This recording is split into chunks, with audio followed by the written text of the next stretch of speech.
Nawi sa gulo ang isang fiesta sa Cagayan de Oro.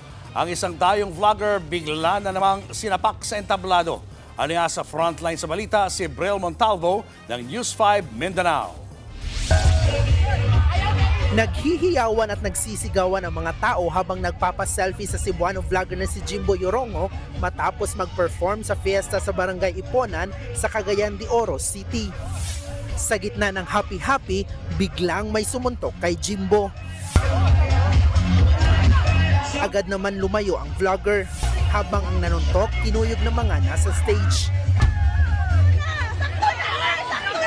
Pinagtatadyak at pinagsusuntok, parehong dinala sa ospital si Jimbo at ang kinuyog na kinilalang si Ronald Maagan. Maayos naman na ang kanilang lagay. Base sa investigasyon, nakainom ang suspect.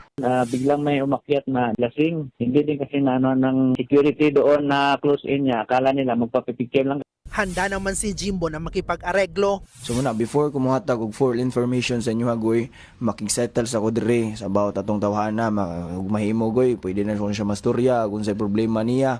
Sa huli, hindi na nagdemanda ang vlogger kaya pinalaya na rin ng mga pulis si Maagan. Nagbabalita mula sa frontline, Bril Montalvo, News 5, Mindanao. Mga kapatid, Julius Babaw po. Para sa komprehensibo at makabuluhang balitaan at talakayan, mag-follow at mag-subscribe na sa social media pages ng News 5.